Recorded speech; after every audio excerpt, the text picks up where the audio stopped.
What's up, guys? Welcome back to Dream a Little, the podcast that's all about helping you feel more confident with your kinks so you can share them with your significant other. Today, our guest is Chloe. She's a transgender little who was kind enough to come on the show and share her story. Her energy is amazing, and I just have to say that I was laughing a lot during this interview, even though some of the topics got a little bit heavy. She just has this lighthearted spirit that I really admire, and we had fun with it. So if you've ever felt like you've been overcompensating for your kink and other aspects of your life, like your career, I definitely think you're going to resonate with this podcast episode. I know I definitely did. Where it gets tricky with overcompensation is when you start putting on this straight face facade.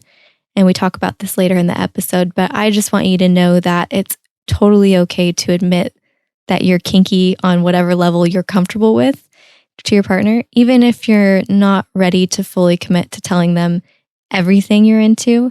There's nothing wrong with admitting to liking things like spanking or sucking your thumb or anything like that. All of that is pretty innocent and harmless. So if you're struggling with shame, I've got a free download just for you. It's called 5 Positive Affirmations for Getting Past Shame.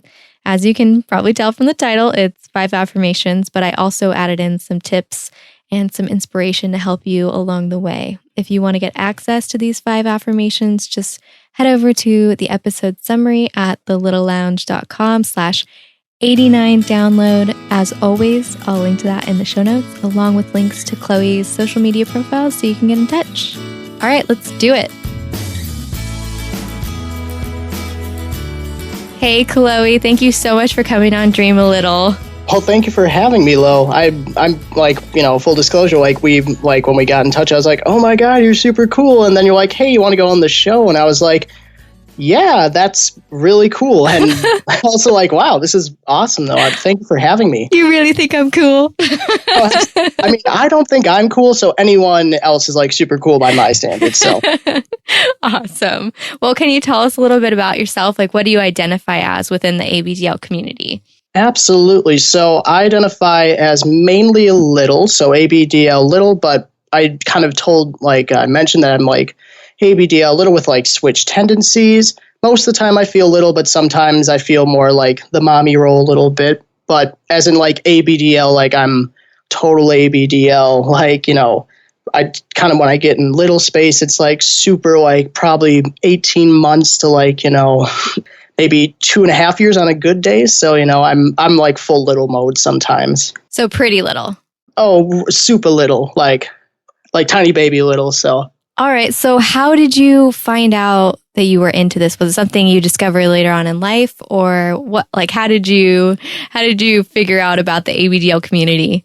I didn't really know until I was probably about 13. So I know some people, it's like when they're 5 or pretty young. But for me, it was about 13 when I knew I was ABDL, and I don't really know if I can pinpoint like the exact moment I knew, but it was kind of like a gradual understanding of like, okay, this is what I like. And it was, I know some people have like super, vivid memories of the first time they knew, but for me, it was kind of slowly easing my way into understanding, that I was ABDL. So. Okay. So it's kind of like a gradual transition. Absolutely. Okay, cool. So when you first started realizing that this is something that you liked, were you okay with it, or did you feel a little bit embarrassed, or were you totally confident? Well, I was 13, so I wasn't very confident about anything. That's true.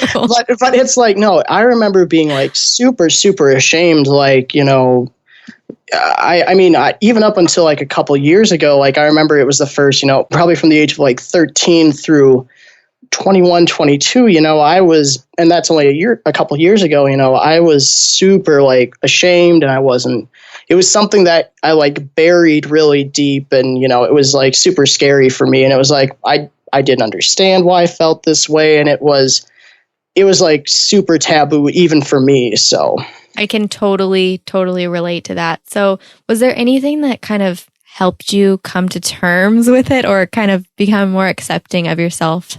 Yeah, kind of. Again, it was I kind of gradually came to understand this is something that it was a part of me. And it kind of coincided, if you go on my Instagram, my Tumblr, and all that stuff, which, I have it out there pretty loud and proud, like, hey, I'm I'm MTF right now, so for those that don't know, or I'm transitioning male to female, identify as female.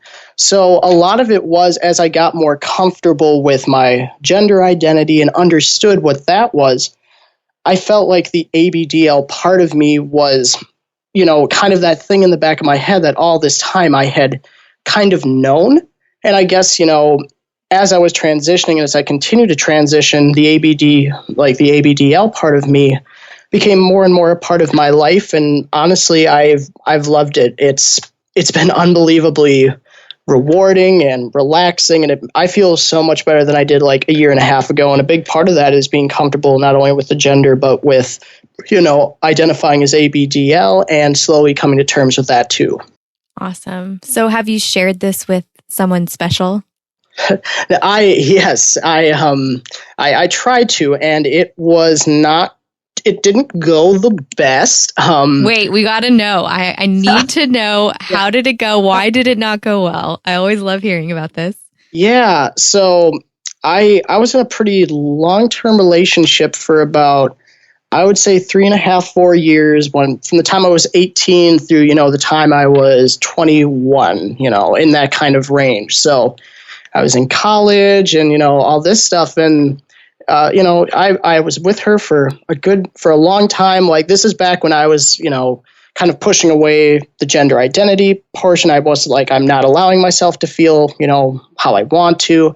And eventually it was we were 3 years in the relationship and I'm I just need to tell her or I'm going to go insane because I'm sick of not feeling, good when, we're and I'm from a super conservative and super religiously, conservative area. So it was really hard. I didn't know how to talk about it. So I just kind of blurted it out one time in the we were still talking, she was trying to get me to open up about what I wanted, how, if there were kinks I liked or anything. So she was, super, wanting to, hear something, but I don't think it was exactly what she wanted to hear. Yeah. So it was she was looking for something, but I don't think it was what she expected because she was very much, I think we were a much more traditional couple. That's how I was presenting myself and how I was acting.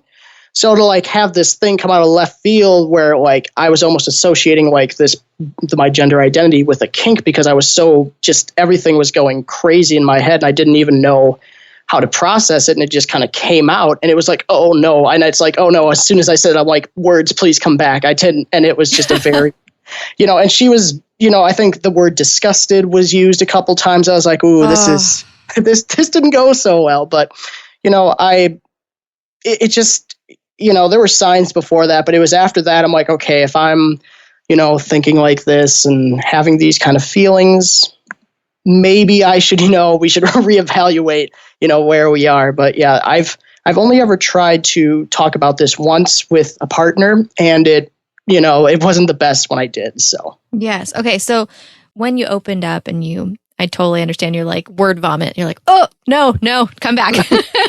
Yeah.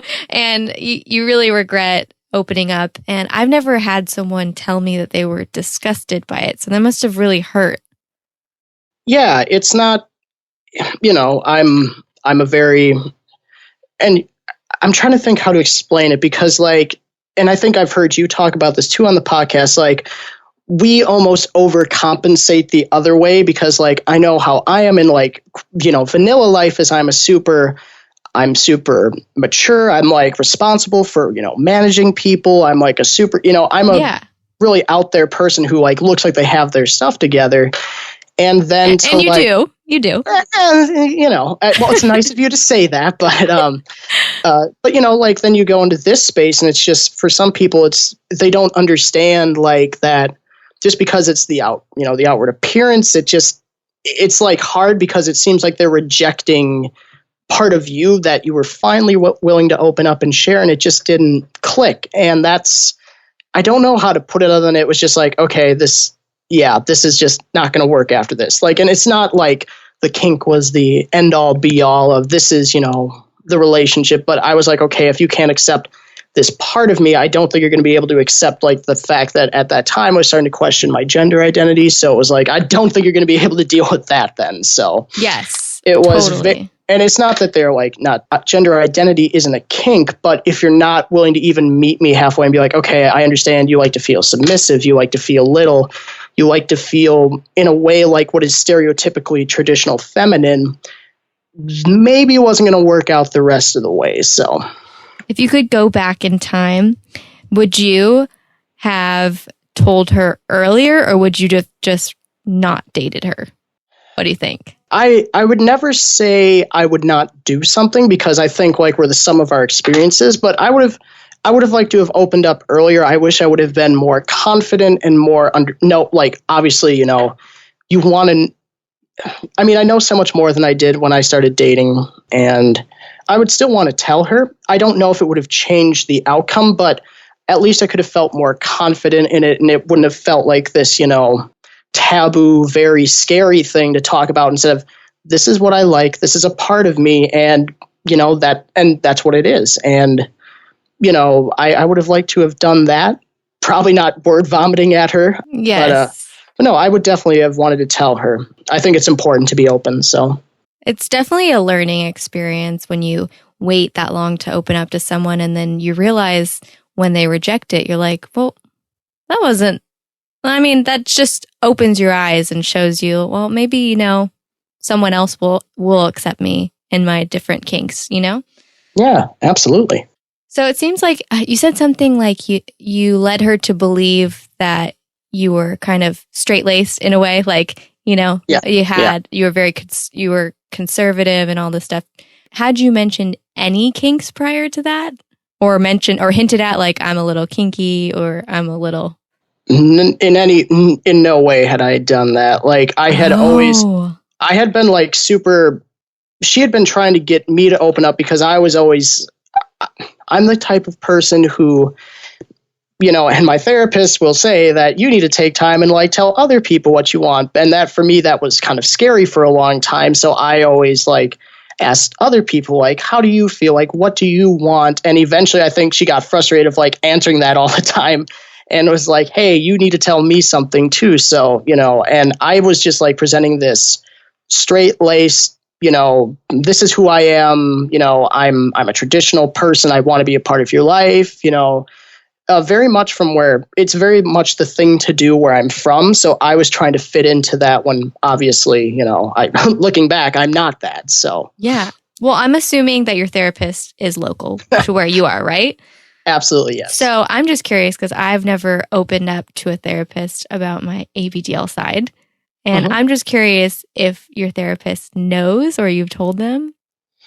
It's very strange, because, online we all present ourselves as this like, oh my gosh, this is our life 24/7. But, it's for the most of us, it's not like it's something that is, people see that's all the time. So they assume, but no, it's very much a small part of our lives. But I have for her, and it's kind of I also have some medical history with, having stress incontinence and, stuff like that as well. So, I kind of opened up to her about that first, and, she's a sex therapist and a gender therapist. So that's kind of like right up her alley to, talk about these kind of things. And opening up to her, like, without a doubt, like, I made this joke to her. I'm like, saying I'm transgender is a lot easier than saying I'm ABDL. Like I've heard that before, and that says a lot. And it's terrifying. Like, and don't get me wrong, like it's scary, but okay, there's resources, a lot of people, science is on your side, like all these great things, but kinks are so taboo. And this one, there's so many negative connotations around it, even though I don't think they're warranted in any way. It makes it really scary. And I told her that, I'm like, you're the first like person, like living human being sitting in the same room with that I've told this. And I've never felt more free than when I, said that. And it was a great experience. Now, I'm not saying that's going to be everyone's experience, but I'm very thankful that I was able to have that. So And I think it helps that she was a sex therapist. And hopefully, I'm assuming like sex therapists are very aware of kinks and whether or not they're actually harmful. But I guess you never know. Yeah. So what was her take on it? Did she give you any advice, or did she say, you know, I'm just wondering if she's like, I've got tons of clients like that. Right. But, and you always kind of want to ask her, like, do you know anyone like me? But, yes. But confidentiality, I'm sure. Yeah, but confidentiality is definitely one thing. Because I'm like, I'm glad this stuff's staying confidential with you too. So.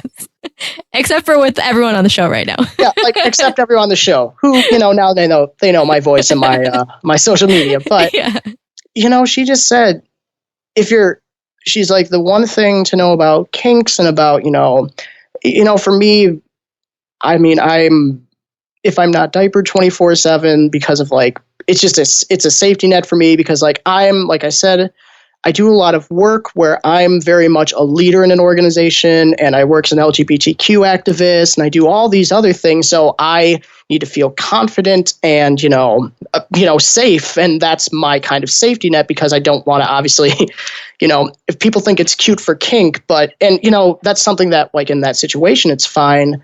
But when you're like giving a presentation and you're worried, oh my gosh, am I going to literally wet myself in the middle of this because I can't control? That's a little more scary. So. Yes. Totally. So, and she probably said, that's probably kinks sometimes are an over, I'm not a sex therapist, but she's like, sometimes we look at what scares us the most is the most, it's the most taboo. It's the thing we want the most. So she's like, it might make sense, it's, and I'm not like, I'm not a sex therapist, so I'm not going to pretend I understand, but it would make sense because, we talk about overcompensating one way or the other. And, it's a part of me. And she wasn't like judgmental. She was very open. And like I said, it was without a doubt the thing I was most scared about going into therapy. And now I feel so good that I could talk about that with her. So were you talking to this therapist when you were dating your ex-girlfriend? No. That was... To give like perspective, I know I'm super old. I'm 25. I'm so old. Oh my gosh, I'm 26. How dare you? I know. I know. But so it was like, no, you're fine. But it's been like probably those 4 or 5 years since I've been in like a serious relationship. And a big part of why, and obviously I wasn't seeing anyone when I was dating her.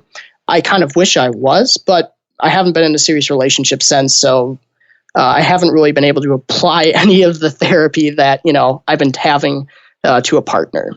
So, but maybe in the future. Maybe in the future. I never say never, but it's something that I think I found is more likely the more I'm on social media and the more you see, oh my gosh, there's so many, when you're growing up in like a really small town with not a lot of people around you that you even, are like, you're terrified of them finding this out about you. There's so many people out in the, on Tumblr, on Instagram. And I've had people reach out to me like I just, like I did with you. Like I just said, oh my gosh, I love your podcast, or oh my gosh, I love your content. You're like an inspiration. And they'll talk with you. Like people are really eager to share. And that gives me a lot of hope, not just for like, obviously my own relationship status and like finding someone who would be receptive, but also just that, this is a community that is full of love. And that's really what I love about it. So. Yes, definitely. I mean, I can say without a doubt that everyone I've had on the show, most people I talk to are the most empathetic and kind and responsible. And also, they all seem to have higher powered positions, lawyers, doctors, entrepreneurs, It's really weird. Like some DJs. It's really weird because I thought about that the other day too. Because I know some people, in the community and I've gotten close with them and I would in no ways disclose identities here, but it's like, they're like super like important people. Like they do a lot of hard work for organizations that are super, important. And, that like makes me feel so much better about where I am. And it's like, okay, someone like me, like really like me, who's driven, who loves to do good work in the community or wants to see, like for me, the LGBTQ plus and the trans community specifically, feel more empowered there are people out there who are like me, like really, really like me. And that makes me feel, at least for me, so much better. So yes, absolutely. I love it. I mean, you think back to, I don't know, before the internet was around and how lucky we are to be able to connect with people all over the world and just have that opportunity, you know? Yeah, absolutely. That's awesome. Well, how can people find you on social media? Absolutely. Well, it's super easy. Tumblr and Instagram, it's at wannabe diaper princess. And that is just, and it'll be, I'm sure, in the show notes, as you always say. You already know. I do already know. But you can look me up there, like it's on Tumblr and Instagram.